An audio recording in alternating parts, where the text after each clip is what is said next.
Boxing Ego here. If you like this video, make sure you hit the like button and also subscribe to the channel and hit the bell icon on the top of your screen to get notified when the latest new content drops. 1.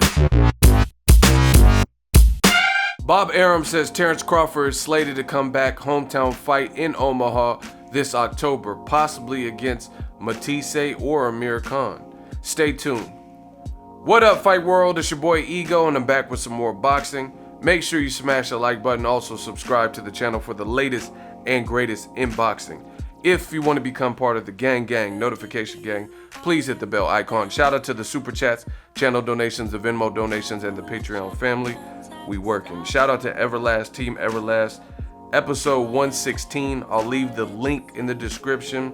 Everlast has a podcast with Michael Woods. Link in the description so you can hear it yourself, listen to it, subscribe. And they're talking to Bob Arum. He says Terence Crawford had a hand injury which kept him on the sidelines. Obviously he came back and got over that. Beat Jeff Horn. I was at that fight, covered it as media. Great performance. He looked very sharp. I really gave him every round. I don't know what round you could have possibly given to Jeff Horn.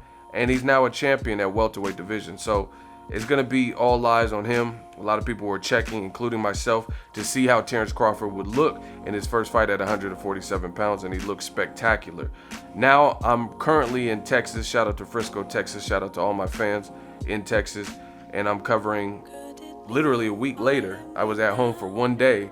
Now I'm covering the Errol Spence Jr. fight. So a lot of noise in the welterweight division. Errol Spence fighting Ocampo, his mandatory this weekend. So it's cool that they got to fight back to back. So we get a good grasp, and people are already starting to ask the question, Terence Crawford versus Errol Spence.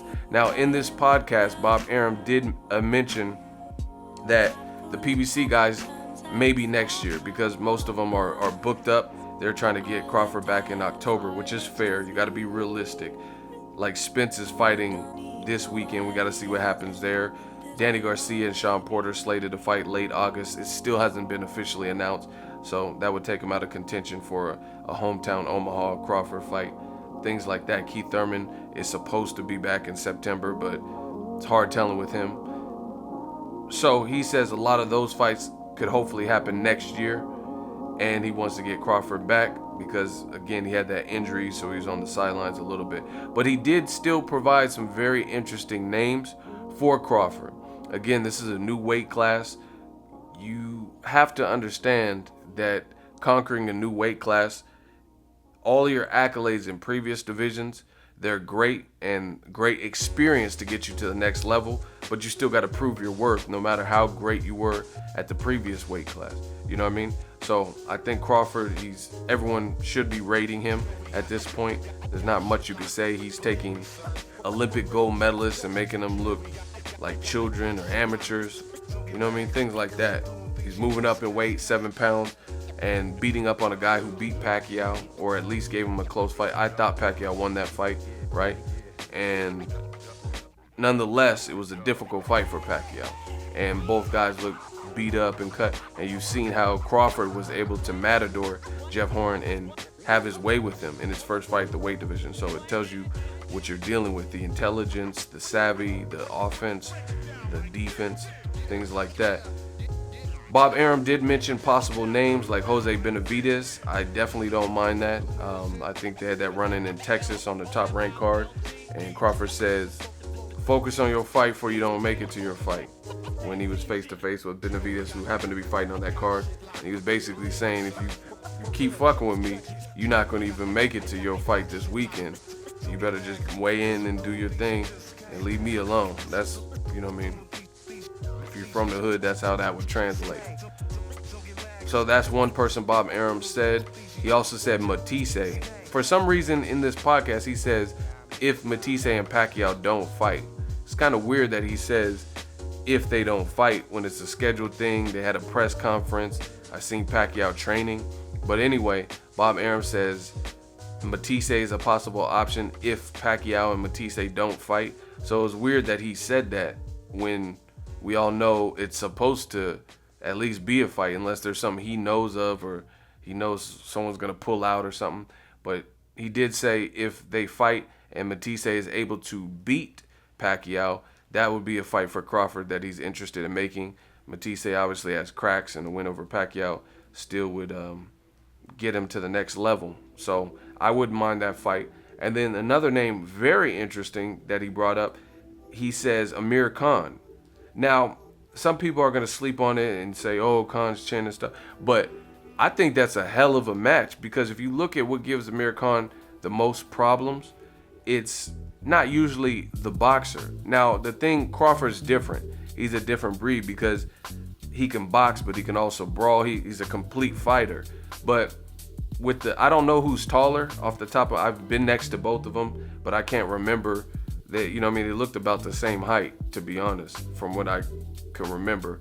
But I'd have to look at Amir Khan's reach and then Crawford's reach. I know Crawford, I think, has a 72-inch reach. That's an interesting fight. I would love it if they did a hometown fight, Amir Khan versus Terence Crawford. That'd be crazy. Then again, I don't know if Amir Khan would want to go to Omaha, but he did go to Lamont Peterson's backyard when he was the champion, and he fought Peterson in DC. So you never know with Khan. Khan definitely has a big heart and a set of stones. So maybe he's willing to do something like that. But it was interesting that Bob Arum mentioned that. I would love to see that, because it's a fast-ass Amir Khan who has a susceptible chin to Terence Crawford, new to the division, totally different fight stylistically than Jeff Horn. However, I will say this. I've covered this sport for years, and I know how the game goes, and Top Rank sometimes throws out all these wonderful options that get people talking, like PBC fighters and Amir Khan, who's also with Heyman and with Eddie Hearn now. And they'll list all the Mathisses, all these different fighters with Golden Boy or whoever, and then they don't necessarily make that, and then they make an in-house fight.